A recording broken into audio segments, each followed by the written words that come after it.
తెలంగాణలో లోక్సభ ఫలితాల్లో కాంగ్రెస్ విజయం తర్వాత మంత్రి కోమటిరెడ్డి వెంకటరెడ్డి సోదరుడు మునుగోడు శాసనసభ్యులు కోమటిరెడ్డి రాజగోపాల్ రెడ్డి ఆసక్తికర వ్యాఖ్యలు చేశారు. పార్లమెంటు ఎన్నికల్లో కాంగ్రెస్ అధిష్టానం సీఎం రేవంత్ రెడ్డి తనకు అప్పగించిన బాధ్యతను సమర్థవంతంగా నెరవేర్చారని, మునుగోడు ప్రజలు ఎదురు చూస్తున్న శుభవార్త త్వరలోనే వింటారని ఎమ్మెల్యే రాజగోపాల్ రెడ్డి చెప్పారు.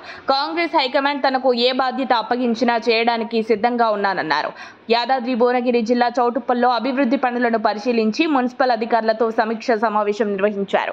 ఈ సందర్భంలోనే రాజగోపాల్ మాట్లాడుతూ కాంగ్రెస్ అధిష్టానం అప్పగించిన బాధ్యతను విజయ తీరాలకు చేరవేర్చానని చెప్పారు. భువనగిరి ఎంపీగా కాంగ్రెస్ అభ్యర్థిని గెలిపించాలని సీఎం రేవంత్ రెడ్డి తనపై బాధ్యత పెట్టారని, భువనగిరి ఎంపీగా 2 లక్షల పైచిలుకు మెజార్టీతో గెలిపించారని ఆయన అన్నారు.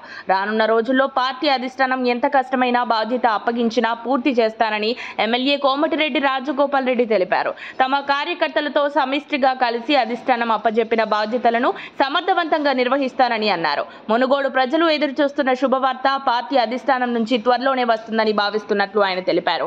అసెంబ్లీ ఎన్నికల్లో తనను అధిష్టానం ఎల్బీ నగర్ నుండి పోటీ చేయమని అడిగినా నేను మునుగోడు నుండే పోటీ చేశాను. నాకు మునుగోడు ప్రజల మీద ఉన్న నమ్మకాన్ని, విశ్వాసాన్ని పోగొట్టుకోలేక ఇక్కడ ప్రాంతాన్ని అభివృద్ధి చేయాలని మునుగోడు నుండి పోటీ చేసి గెలిచానని ఆయన చెప్పారు. ప్రజలకు ఇచ్చిన హామీలను కాంగ్రెస్ ప్రభుత్వం నెరవేరుస్తుందని రాజగోపాల్ రెడ్డి చెప్పారు. తమ ప్రభుత్వం ఇచ్చిన హామీలను ఖచ్చితంగా నెరవేరుస్తోందని పేర్కొన్నారు. త్వరలోనే రాష్ట్ర మంత్రివర్గ విస్తరణ ఉంటుందన్న వార్తల నేపథ్యంలో కోమటిరెడ్డి రాజగోపాల్ రెడ్డి చేసిన శుభవార్త వ్యాఖ్యలు ఆసక్తిని రేపుతున్నాయి. అంటే త్వరలో జరగనున్న మంత్రివర్గ విస్తరణలో ఎమ్మెల్యే రాజగోపాల్ రెడ్డికి మంత్రి స్థానం దక్కనుందా అనే అనుమానాలకు తావిచ్చినట్లయింది.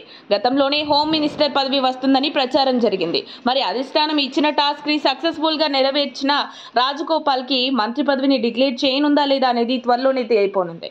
మరిన్ని అప్డేట్స్ కోసం మా కాయ్ టీవీని సబ్స్క్రైబ్ చేసుకోండి. మా వీడియో కనుక మీకు నచ్చినట్లయితే లైక్ చేయండి, షేర్ చేయండి. మీ విలువైన అభిప్రాయాలను కామెంట్ బాక్స్లో తెలియజేయండి.